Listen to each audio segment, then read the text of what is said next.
everybody. Welcome back to the podcast. My name is Silas. And I'm Aaron. And I'm Zane. And we've had to re-record this intro like 3 times because people keep messing it up. But it's not me. Okay, It's cool. probably me. I thought we could start off today with some little life updates. Go right in. Okay. Well, we didn't record last week. It's been a minute. We've had some technical difficulties on the recording side, but we should be sort of back in business to releasing twice a week. We also didn't record last week because we record on Thursdays and it was Thanksgiving. True. Which I was willing to, so you know, our market out there, I was willing to do it. Sacrifice, take one for the team, but you know, it's all right. I was too busy giving thanks and cooking turkey. That's our true. producer was hours away. That's true. I was with Good job, my Gabrielle. in-laws. Shout out to you. And Zane, I don't know, you were working, weren't you? Yeah, I was working. You were hanging out with a local celebrity. Oh, that's true. Yeah. Doesn't We can't name drop yet. Oh, We I don't won't want name them to drop be- because we don't want people to know Dustin Tefell. It's like when I named America's Got Talent winner. When did he win? What year? 2007. We're getting I distracted. think it Any was of- like 2021 or something like that. oh, COVID year. I wonder if that's harder. That's why if it he was won. harder. There's no competition. Well, you wonder if it was harder or easier for sure. It was easier, yeah. Dad? I asked him. Any life updates? I don't even know it. Any Actually, I life did meet updates him from you? once. I'm older. I have my hernia surgery in a couple weeks, so that'll be a real fun life update. So I always have medical life updates. I was gonna say, it's And I'm just- not really that He's old. at that age where it's like, I'm at that today age, my yeah. spleen hurts. you're aging like milk. Yeah, I Just know. slowly getting worse. So there you go. That's my life update. Sorry. Zane, anything good? No, I mean, nothing. Your haircut is amazing. I got a haircut. Good job, That's Sawyer. not what Shout out you- to Sawyer. It's not what you Like and said off subscribe. camera. Yeah, Sawyer cut it. Yeah, I think she was. We're not gonna been mention a lot that. of She's not 21 yet. huge Sawyer. We're not gonna mention my haircut. Yours okay. Silas I got a combed his haircut hair today. You haven't- Oh, Yeah, Zane told me. I thought you just combed it. I didn't realize you got it cut. That's true. You actually use a comb. I didn't. I just want like this. See, That's it's pretty good. trained. It almost looks I think manicured. I've used a comb like 4 times in my life. One was on your wedding day. No, I didn't do it. Yeah, I didn't on my wedding day. All right. Life updates over. All right, life update's over. Now to get to the meat of the matter. Amen. Mom. Let's go. Mom. So today we're going to talk about respect versus disrespect in our children. Oh. And by our, I don't mean mine, but I've got a few. yeah, I've got some the disrespectful collective kids. children. You do. But they're really cute. Pretty nice. But actually, the conversation is going to start with toddlers and infants. No, not really infant. Well, actually, yes, infants. So, Silas, just for fun, tell us as a relatively new father, how does an infant show disrespect? This sounds really weird, but how does it? 14-month new father. I'm kind of an expert now. Well, I've you- done my 10,000 hours. Well, that's why you're doing this podcast. So, Mm-hmm. if you think that's true, Like and subscribe. it's not. So, anyway, infant shows disrespect. Okay, well, I don't know that I would say disrespect. It depends how old are we talking? They're changing their diaper. Are you calling like would you call the girls infants right now? Oh yeah. Oh. Well, they're toddlers. So, and so infants. you're talking more toddlers. Yeah. So I guess. Okay.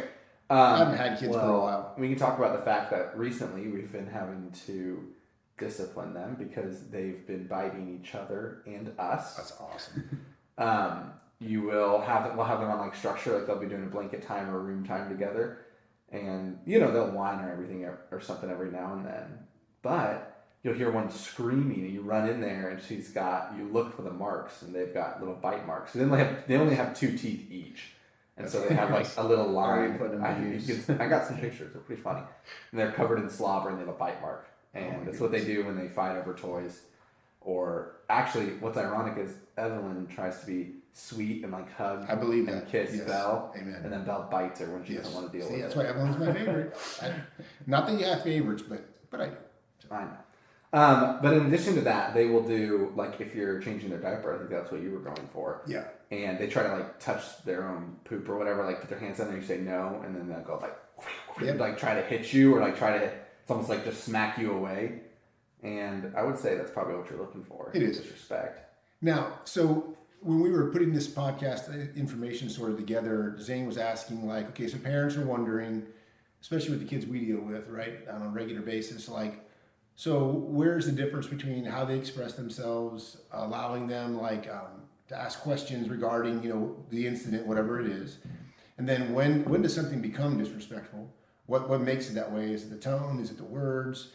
And I'm not. My whole thought was immediately, okay, because we're doing this parenting class, which we've talked about this before. Kind of always do those just to sort of keep things relatively fresh.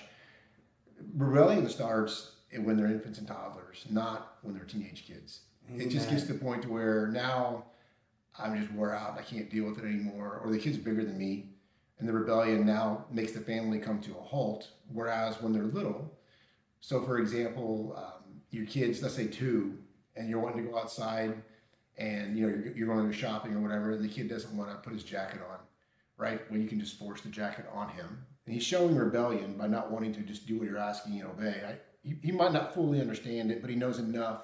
Hey, time for the jacket. Well, you can just grab and put the jacket on him, big deal, right? And we're going to talk about that a little bit. But when you got a 17-year-old and you're wanting to go somewhere or do something, and they're bowing up and saying, nah, it's not going to happen today, right? Now you can't just grab them and, put their jacket on or whatever it is you're wanting to do. It's like, oh, now you're in a different boat. So we're going to talk about how that transitions. In this podcast, we're going to end kind of with in theory at least, middle school age. We're just going to get up to roughly that age group today, and then we'll have a separate podcast on high school type kids. I have a question because Yep. I feel like with the toddler age, especially, that it's not I feel like what you just said is probably pretty controversial. Good. Yeah, which is great. Like and subscribe. But I don't think a lot of people view like a toddler or like a baby as right. disrespectful. They're just like, oh, they're communicating their needs. Or Now, are what these they're people wanting. that haven't had kids yet?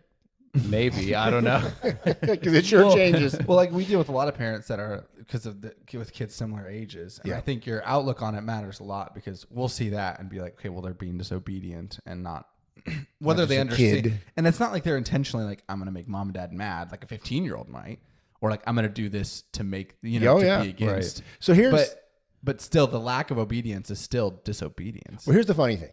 So in our parenting class, and I love doing this. And if you are out there and you're like, you want to stay on your game, teach parenting classes, because it just keeps it fresh in your mind. You're meeting young couples all the time. It's a blast. It's a great That could way be to our have new ministry. podcast motto is stay on your game. Yeah, maybe so.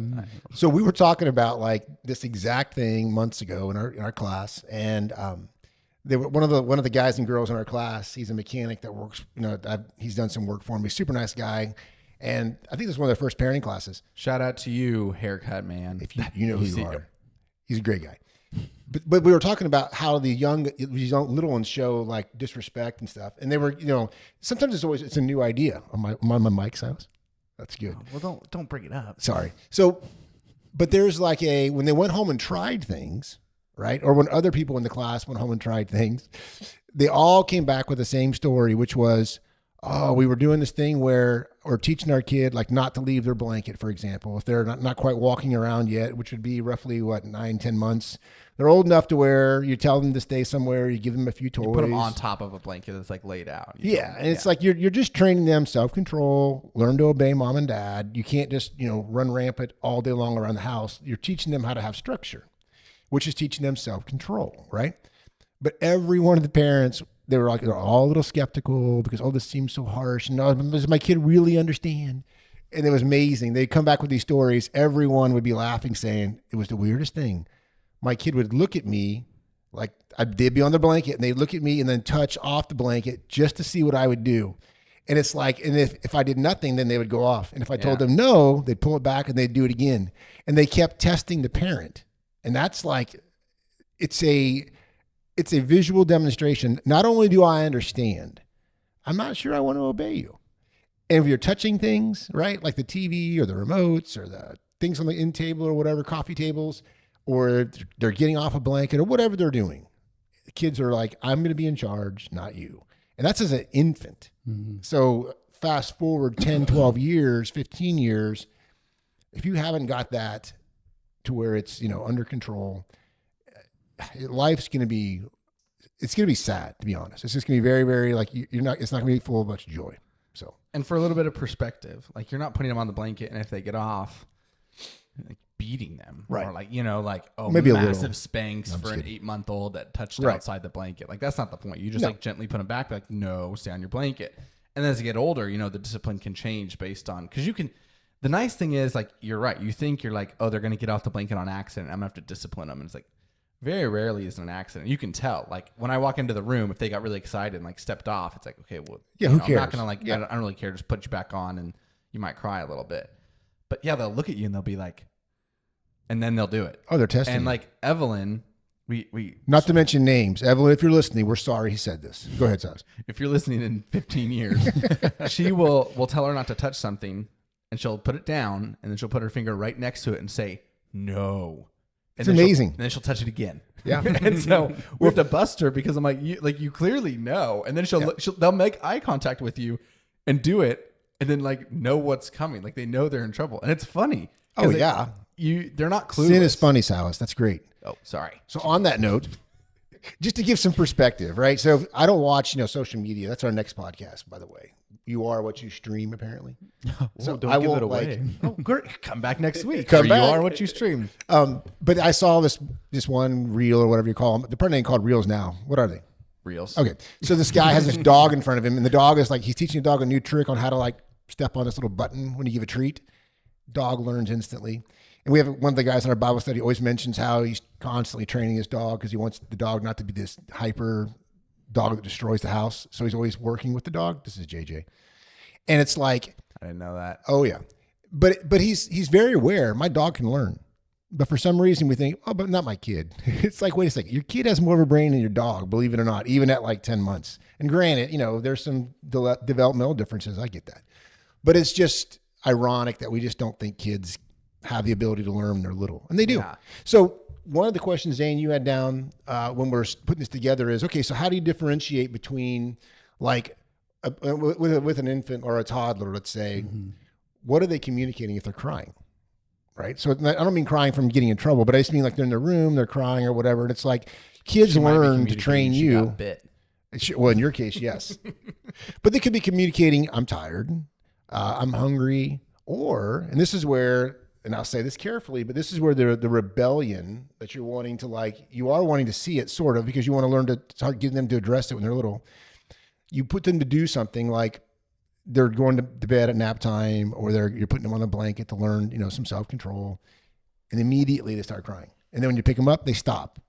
That's them training you. It's like, okay, so they get it and they're expressing, I don't want to do this, which it is a form of rebellion. And granted, it's not like, Cain killing Abel or something like that. It's not that level of rebellion. It's the beginning stages. Well, technically all sin is equal. It is. Oh, good job, Mr. Theologian. C.S. Lewis over here. But I'm just saying. no, you're right. But that's good. But I think the consequence changes a lot. Like you've told me that like all sin is equal, but the consequences are different. Right, yeah. And again, just to reiterate, so people aren't getting the wrong idea.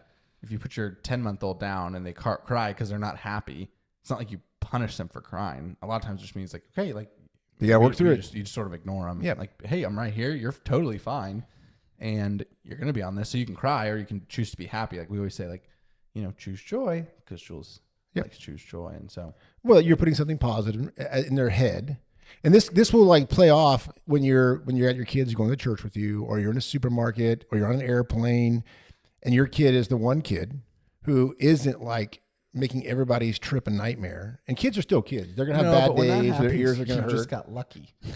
Sometimes you can feel that way. But remember, when they're expressing themselves as infants and toddlers, right? Their words are nowhere near developed yet. So some families teach like sign language stuff to the kid because they can learn. They haven't figured out how to talk, but they can start doing signs. Your girls are doing signs already. Many of our kids did as well. And it's like, you just got to be thinking, what do I want my kid to grow up being used to? And somebody was saying, yeah, but what about the relationship? And I'm like, if you are a typical parent, and I think if you're watching this podcast, you're definitely at least typical, if not better than typical, because you're being proactive in, I would like to, have success in this. I would like to, I'm doing something active to make myself a better parent. Yeah. Right. So you have a relationship with your kid. You love them. You hold them. You're playing with them. You're praying with them. You're singing with them. You're making sure they have enough food. This isn't like, hey, I'm a terrible parent. I just want my kid to be quiet all the time.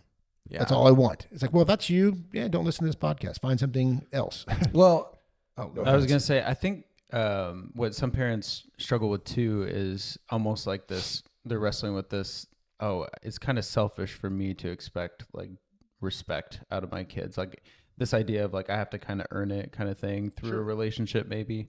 And I think if that's like something that you struggle with in your parenting, remind yourself of what your primary role as a parent is. It's not to be their friend. It's not to have like the best relationship with them, even though like you probably want that. Sure. Or hopefully you do. But you are God's representative to them, right? You're supposed to train them up in the ways of the Lord. And so if you're doing that and that's your primary focus, you'll realize that God wants them to be respectful towards their authority, because you're training them for what their relationship one day will look like with God. Yeah. And if you don't teach them that respect when they're younger, then they're going to struggle with that later, not only with other authority figures, but ultimately God. Yep. Yeah.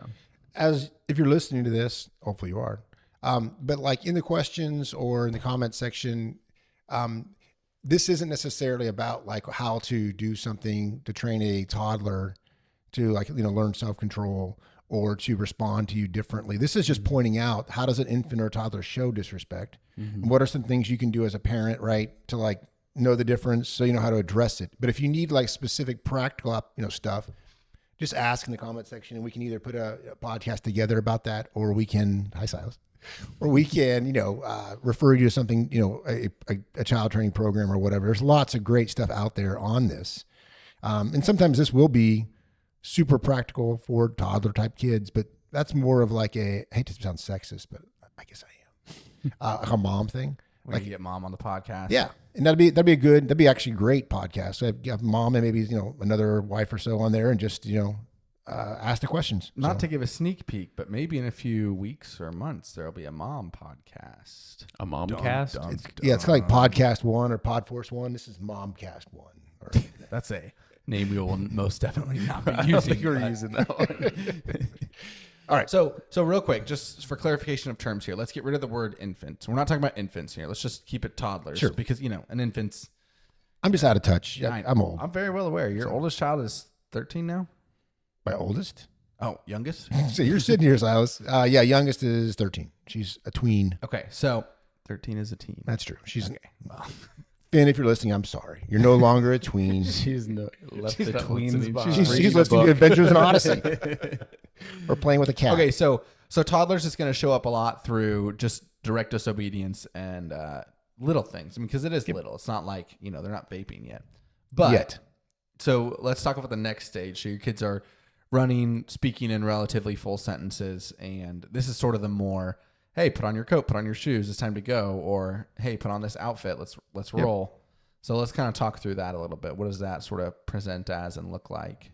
Yep. So basically, we're talking about ages of, Like 3. I'd just even like, let's just jump up a little bit. I'd say like 5, 6. 5, Yeah, 6, up to like 8, 10, 10-ish, grade school stuff.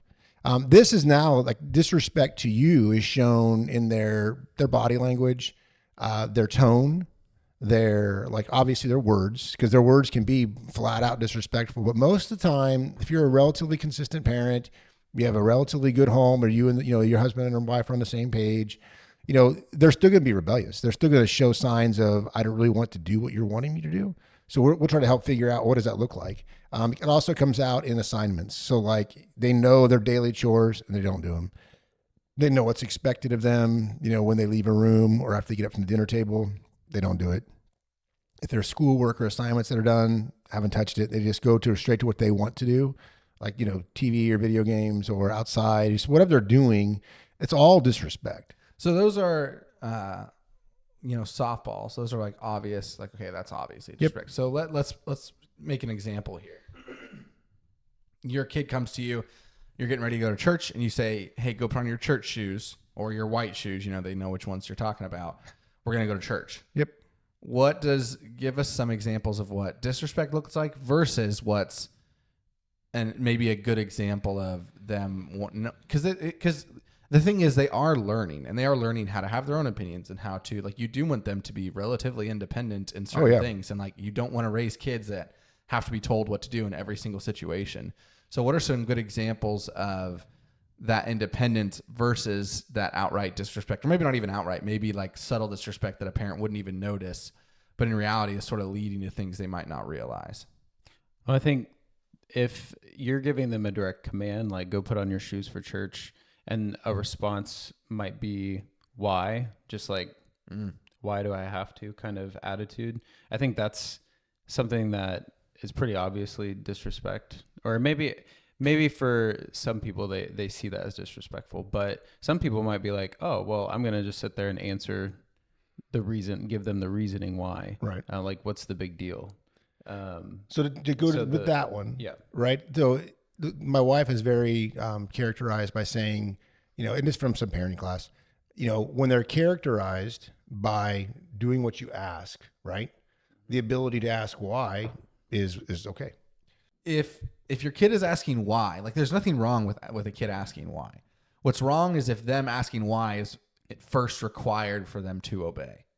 So that's where mom says you start giving whys when it no longer is required for their obedience. So your kid, you say, hey, go put on your white shoes. We're going to church. And they say, yes, mom. Yes, dad. Go put on the shoes. And like, why do we wear white shoes to church?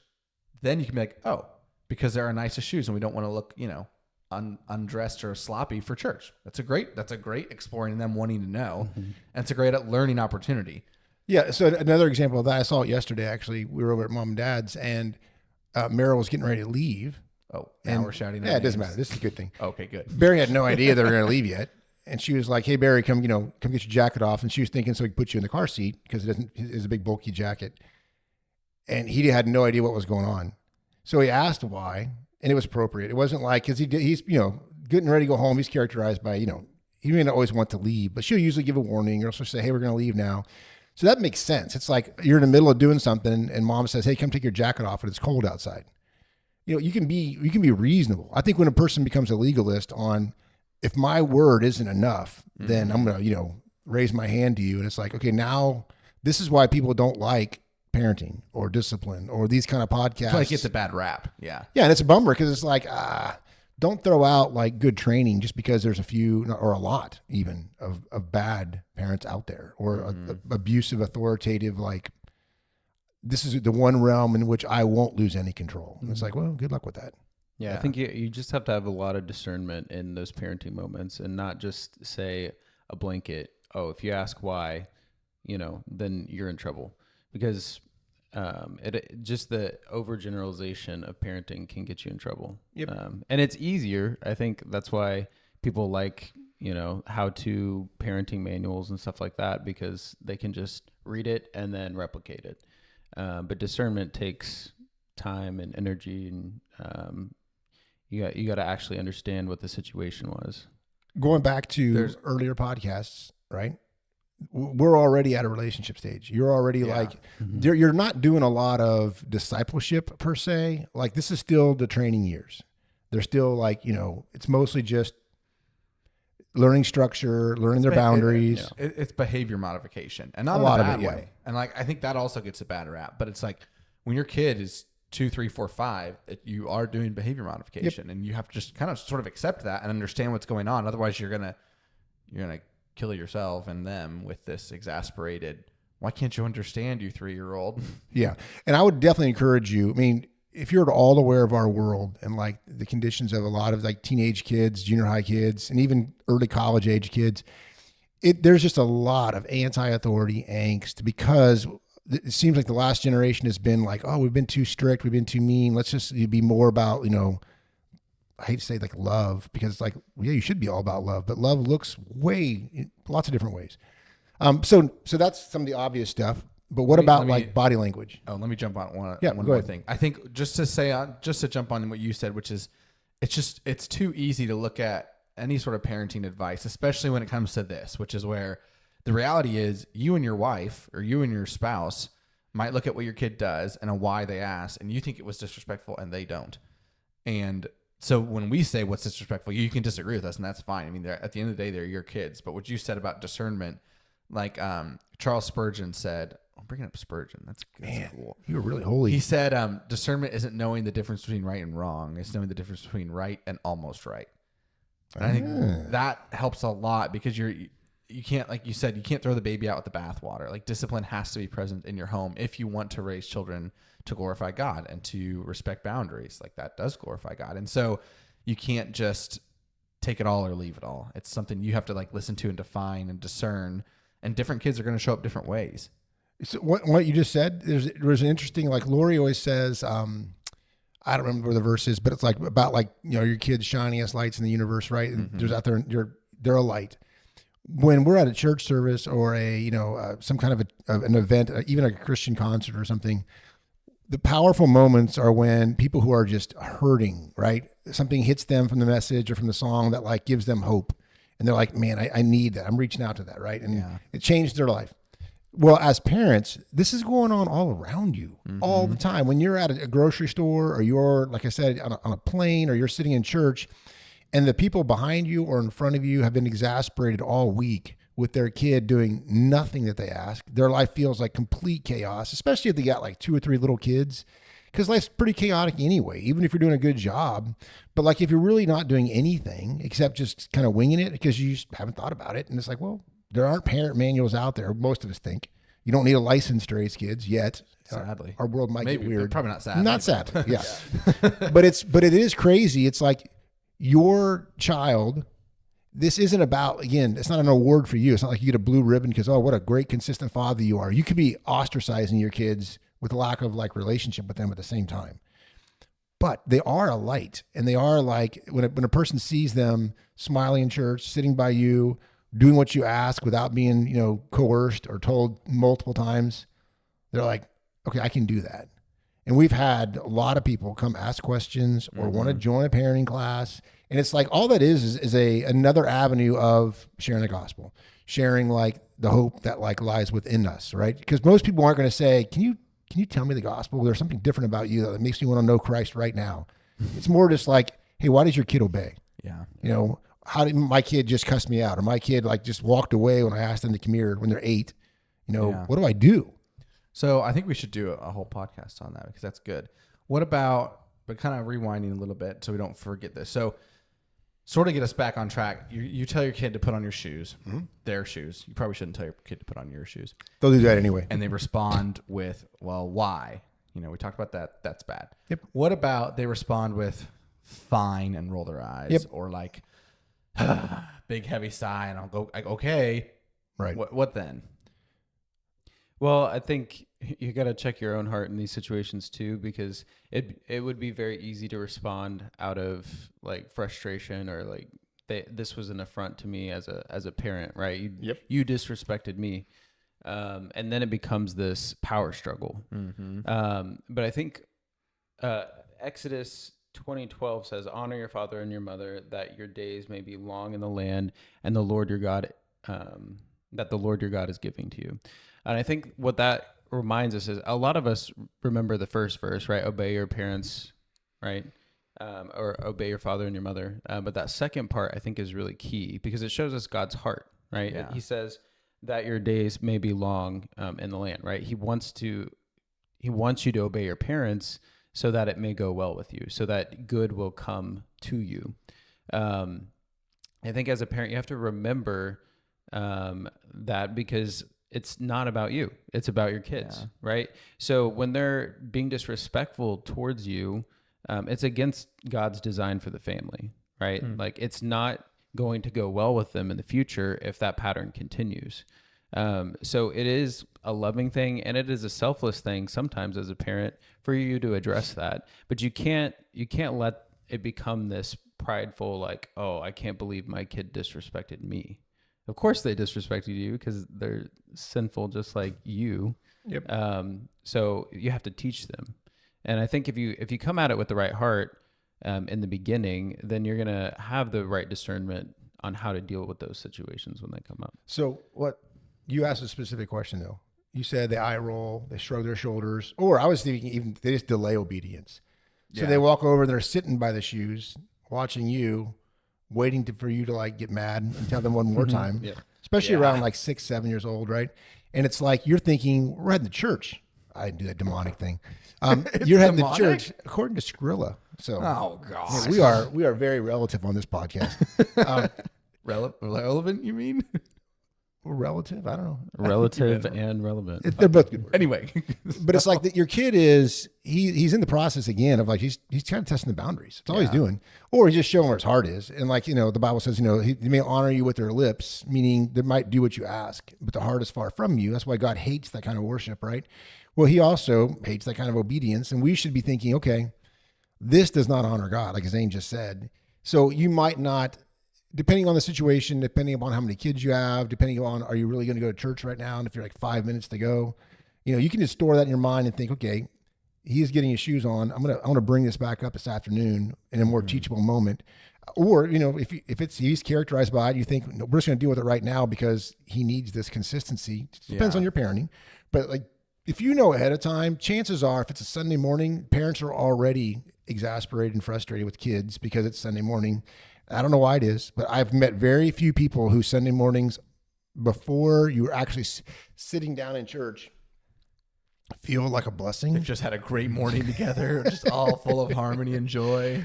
Yeah, it's hard. It's like that's all of us because you're on a limited time crunch and you got multiple stages of training going on, or you're already reaping the consequences of there hasn't been training going on, and now you're in a hurry or you're going somewhere that matters, and you're thinking, I'm mad and I'm walking in the church with my kids, and immediately you smile when you see somebody at the door.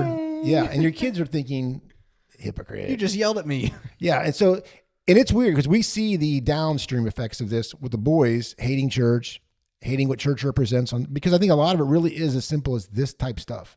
Yeah. It's just, they're just used to the hypocrisy of dad seems two-faced because he was yelling at us in the car. Or him and mom are arguing about something, and then they see somebody in the parking lot smile and wave, and it's like you're not going to not smile and wave, but I think you have to be real with your kids and just say, hey, this morning when you did this, here's what came up in my heart, right? I'm a parent. I'm trying to like honor God by raising you correctly. My actions may have been okay, but my heart was angry. I was frustrated because you disrespected me, and I took it personal rather than realizing, yeah, this is my job. You are a sinner. So would you forgive me for being mad? But we are going to deal with what you did, right? Yeah. They see your humility. And again, this goes back to several podcasts we've already done about being consistent, about the discipleship that needs to be coming into play. It all has to be done all the time. Every step of this, it's either integrated and you're going to be experiencing different levels of success in a sinful world, or you're just going to keep running into these walls of frustration because it hasn't been consistent. Well, I think it's just hard because think about just you and your spouse, not even bringing kids into it. Your spouse who's an adult who, ideally is responsible, kind, loves you. And think about how often you get mad and frustrated and upset with them. Sarcastic. Yeah. And it's like now you take a 4-year-old or a 6-year-old and you expect yourself not to get frustrated with them, even though they're outrightly sometimes to get a reaction out of you disobeying, or sometimes just because they're clueless. Yep. And you can't expect yourself in a sense to have like perfect parenting, always be like, oh, little Timmy, like you disobeyed again. That's not what God wants. And just like this, perfect attitude. I wish you could. And if you do, good on you. Come on the podcast. Let me know who you are. True. Like and subscribe. I do this on our animal video too. Anyway, but I think a question to ask, because when you talk about, Zane, what you talked about, which is the point of your parenting is not to raise, we've talked about this a lot, but it's worth repeating. It's not to raise kids that make you proud or kids that make your life easy. What? A lot of times it's the byproduct. Oh, but the kid is my kid glorifying God? And so when it comes to discipline and when it comes to your kid disrespecting you, which they will do, I think a question you can ask yourself when you deal with the discipline, like you said, is, am I like trying to make my kid look good before me or before God? Mm-hmm. And I think you have to, because reality is it's the same answer. Like them showing up before God, they will show up right before you. But how you're addressing it is if you're disciplining them for affronting you and offending you, there's going to be a part of you that's going to be probably too personally involved and angry, frustrated, or mad. But your goal is like, hey, this isn't like, you did sin against dad. That's bad. But what's deeper about that is you're sinning against God, and helping them understand that is going to greatly affect their relationship with Christ in the long term. And it's also going to help them understand you sort of pull back some of that relationship. They're like, oh, he's not just mad because he thinks I hurt his feelings. He wants me to be close to God and to glorify God. That's why this matters. Does that make sense? Is that right? Oh, well, I think it's right. But I think it's like in the moment, we all forget it. Yeah. And I think a spouse, like let's say a mom and dad, right? The hard part of their relationship is they're both being sanctified as well. And this is daily with kids. It's not like there's like a certain hours of the day that you have to be on your game. It's like, man, it's like till they go to bed or actually asleep, you have to be on your game with your spouse. And both of you are dealing with, getting food ready, closing down the day, maybe doing laundry, maybe getting home from work, maybe having to do some assignments from work at home, your own frustration, car troubles, everything in life going on. Man, it's like, that's really hard to be faithful and consistent. So pray for each other. Try to think, okay, this person is my one person I chose out of everybody else on earth. How do I encourage them? How do I pray for them? And there'll be seasons where one is stronger than the other, right? Laura and I talk about this a good amount to where it's like, okay, I'm feeling better about this situation going on. Let me handle it. Or, hey, just, not, hey, go away, I'll take care of it, but rather just let me do this. We'll check back in a minute. Yeah. And it goes both ways. It's not like me doing this. On some of the more serious things where my heart's like, I'm personally like, not even offended, but like hurt. Right? Because that's more my personality is like, Golden retriever. sort of, yeah. And it's like, Lori will know, okay. And I say, I'm like, hey, I'm gonna refer to you on this one because I'm not in the right spot. And there'll be times when she's more like, hey, I just see the black and white in this, and I don't want to ostracize our kid on this particular thing. Or like, if there's like, we had a situation with Christmas scheduling and some texts going around, just to be real. And I need to hear about this later. Yeah. But I was just, my encouragement to her was, they're just kids. They're figuring it out too. You just be faithful, do your job, be sweet, be kind, and don't worry about it. Who cares? Just be consistent. Don't take it personal, because it's probably not personal, but they're dealing with their spouses. Right. And it's like, good luck with that. Because all our kids are, pretty newly married, and it's like, it's hard. So, and especially when you're talking about holidays and all that kind of stuff. So that might be a good podcast too. So, Okay. So like and subscribe if you like holidays. Hopeless. Literally hopeless. Not hopeless. You have hope. Just close. Okay. So your 8-year-old that you told to put on their shoes and go, let's roll. They, no, mommy, I'm going to wear these shoes instead. Right. Obviously, no, mommy, it's a great sign of disrespect. And this is, you're headed in the wrong direction here, kiddo. So you would discipline that because that's obviously like, there's no question that's wrong. Right. But after the situation's passed and you're out of the conflict, what are some things you can talk with through your kid? Because they might have some valid reasons. Because, I remember as a kid, you used to tell me all the time, like, hey, I need you to go clean the living room. And I would be like, no, that's someone else's chore. And right. And they're playing Legos. And that's a good point. And so Mom would be on your side. And so technically, I wanted a clean house. So like technically, like I was right. Like it is someone else's chore and they really should be doing it. And I shouldn't have to like cover for them. But me saying, no, Dad, I'm not going to, is a horrible way of displaying that. So what are some ways after you would address the no, Dad, I'm not going to, because that was wrong, period. What are some tools you can give your kids and just your family to sort of deal with? Your kids should be allowed to communicate extenuating circumstances to you. Sure. So saying, oh, sorry, I'm shutting you off. No, I was just going to say, I think having an established avenue for your kids to be able to appeal any of your commands in a respectful way, I think is probably pretty helpful for this particular issue, because there are those situations where you don't know the entire story. You don't know what's going through their head. And maybe it would be worse if they followed through on your command, given information you didn't know. So if you, prior to these types of situations, have already communicated to your kids, hey, if I ever tell you to do something, but you don't think that I understand the whole situation, you can appeal that command, which is kind of like a military term, but basically what it means is I'm allowing you to respectfully ask a question about my command because I may not have the full story. And I think that could, if the kid is doing that in a respectful manner, I think that's key. Because sometimes they could abuse that system could be abused. Privilege, yeah.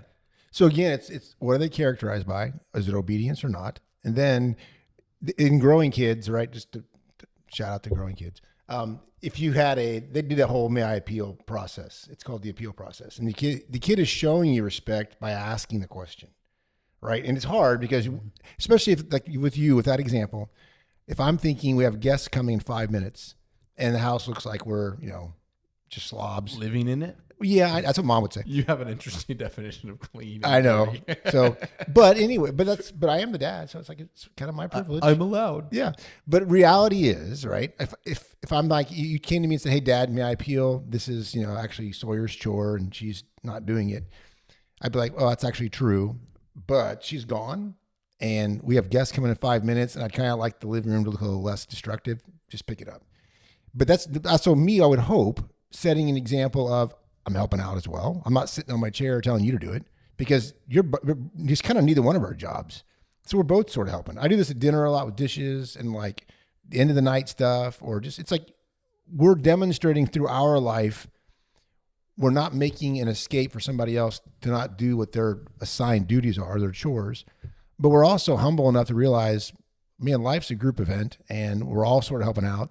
And I don't think you can properly raise kids by thinking we're all just going to always contribute. This idea of a utopia, right? It doesn't work. It's like, because of sin, everybody's always looking for an out. We call it the magic poop in our family because if it's cleanup time, somebody's always in the restroom and it's taking longer than it should. But that's just human nature. It's like, if I stall long enough, it'll be done. You don't want that. You can't raise a family without sin in a utopic environment. Assigned duties, responsibilities, all that needs to be in place. But on top of that, you being the leader, setting the example of what a utopia should look like. Yeah. I think. But that requires us to not be the authoritative, legalistic jerk, dad that, hey, you do it because I said so, or I'm going to, spank you. It's like, no, that doesn't work. I mean, it could work, but your kid's going to have a broken relationship with you. I mean, that's for sure. I think that's which we can talk about more when we're talking about older kids, but that's where you Yeah. start to pull the relationship away. And that's what you ideally what you solve when you bring in discipleship and you live in a lifestyle that does that. Yeah, I agree. So, go ahead. Well, I think when we say the relationship, I think what we're meaning most of the time is, do you actually know your kid? Like, are they letting down their walls, showing you where their heart is? Because, if you just resort to discipline every time you detect any type of disrespect, and especially at that age, and there's no conversation, good luck getting their heart because they're not going to show it to you. And you'll just win as long as you're bigger. Yeah. Might makes right, or as long as you're providing maybe a food and shelter. But even that, most kids will throw that away. It's weird. It's like they'll think, let's go out of the house and think, I'll I'd come rather in. live on the streets. Well, I I'll used to come in think when you're I in could bed. make or it in my something. treehouse. Yeah. I thought I Some could tree make houses are onion- pretty nice. Onion grass soup and just live up there. I had thought about that. Really? I ran away once. You didn't notice. Yeah. It was about 20 minutes to my treehouse. He regretted it immediately. I love my dad. Is that what you were thinking? No, I was actually mad at mom. It wasn't you were at work. That figures. Yeah. That's good. Yeah. You ran Absent away to father. your treehouse. Yeah. Father wounds. That's next episode. Amen. Oh, you can only get that if you subscribe. Yes. Those are the deeper ones. So we talk a lot about this idea of put-ons and put-offs. So you do not want your kid to be disrespectful. You do not want your kid to show up in a way that is harmful to others' perception of you, in the sense of like just how they're watching, like, oh, their kid's a turd. Like typically that means your kid's doing something that a turd would do. So what are the things you can train in your children at this 5, 8 younger stage that give them avenues of, they know the expectation of a response and they know what's expected of them? I just said the same thing twice, Yeah, you but did. what do you do? That's called redundant. Okay. Thank you. I think everything we've already said. They've learned. No, I mean, super practical. Yeah, Like, they've what are learned your- first time obedience. You've got like a chore chart where their expectations are in black and white. It's not just vague. You've got like things. No. You know, you're still not getting. I You're still failed? not hearing me. Oh, I don't so feel heard. sorry, Silas. Do you know what I'm saying? Repeat it. Oh no, don't repeat. Just tell us. Okay. Yeah. Here's what I'm looking for. You have a set of responses from your kid. We had 3 responses as children, and these are great. It's yes, mom, yes, dad, or may I appeal. Okay. And anything outside of that, which I do say in quotation marks, discernment, right and almost right, is essentially disobedience. Sure. And so I think that's what I'm looking for. You give your kids the avenues of like, hey, when I tell you to do something, the response is like immediate obedience, or may I appeal with a valid reason? Not may I appeal, I don't want to. And I think you can start that, like we're starting that now. The girls are 14 months. And what we're not doing is if I tell Belle, like, come here, it's a 14-month-old who can't talk and is kind of ditzy, and she says, hi, Dad, and then goes the other way. She waves. And I'm like, you clearly don't understand. And what I'm not doing is like, okay, well, now you get spanks or welcome to timeout time. And it's like, hey, no, come here. Like, yes, Dad. And then like reinforce it. Right. And the expectation on you has to be realistic. Again, you're not like you guys said, like the authoritative, like you didn't say yes, Dad, immediately. Like, how dare you? So going into practical stuff with that, right? Again, husband and wife on the same page. It's 2 touches. You've talked about it, right? You know what you're training into them through Yeah. the same consistent things. Write them down so you're remembering. Put it on the fridge. Put it somewhere where you guys are seeing it with the toddler ages. Then as they're old enough to read, even like Mom used to do, she would draw a picture. Actually, I would draw the pictures of their chores if they couldn't read yet, like a picture of a trash can or whatever. So, the kid would know, oh yeah, this is my time to do that. Mom would say, hey, it's chore time, where everything is super clear. The expectations are known. You're being consistent. You're not setting them up for frustration, or like Ephesians 6:4 or whatever, where it says, don't exasperate your children. You do that by not being consistent, not being clear. Yeah. And then if you know those are all in place, you should have 1 of 3 responses. And it Or also there's gives problem. you as the parent like clear defined terms of like when your kid's messing up, because Yes. you've clearly set the standard to a point when your kid is old enough to truly understand the standard, which I think is important to Oh, it's remark huge. on. Yeah. And then you don't feel like, am I just a jerk? Am I just an authoritarian person? It's like, you wouldn't ask the same thing if your dog was trained to be in a place in the house and you came in and they chewed everything up. Be like, he knows not to chew. He's learned this, or he knows, to like make this certain bark or whatever when he has to go to the bathroom. Because dogs do it. Yeah. That's how we trained our dog. He does this. He does that. Dogs don't even have hands. Oh, their paws. I saw that. Remember, I saw that video. Going back to that video. It's probably an AI video. It might have been. Is there any remarks on Any that? parting thoughts? I think you guys covered it. All right. So disrespect is going to show up in every age, especially this one. And now is your time not to get mad at it, not to get offended, but to see it as like, hey, we're going to learn that you can't treat authority like this because it's not what God wants for you. And you're going to give your kids the right tools and the right responses to react in such a way that isn't disrespectful. And that's sort of all today. So I would say in the questions section or comments, if you have a particular thing that keeps happening and it seems a little bit different than this, or just a little bit like, well, this nuance is just, we can't figure out this. Just ask. Just say, hey, what do you do in this kind of situation? And it could be like, when we're at our grandparents' house, they always facilitate the opposite, or, something like that, or just a weird situation where you've tried and you've talked about it with each other and you just can't come up with a good solution. Just ask. So. And I think parenting is way different for everybody. So just every kid is different. And so if you have those questions, like you said, you can email us at futurefamiliespod@gmail.com. Any situations, and we'll answer those questions. You can also comment it on this video. If you want to help us out, liking and subscribing and sharing this with all of your friends is Would be actually huge. very helpful. It does make a difference. It's kind of dumb because you have to click like 3 buttons, but it really does make a big do. difference. And so click the buttons. Other than that, I think that's pretty much it. And we'll be back next week. Oh, thank you, Gabriella. I don't know why we call it Gabriel. I'm just going to call you your real name. Gabrielle is way better. Anyway, That's actually his birth name. I saw it on his birth certificate. It says Gabriella Wilcox. It does. You see his birth certificate. Oh, I was just sneaking through his stuff when he was gone. All right. Back to focus.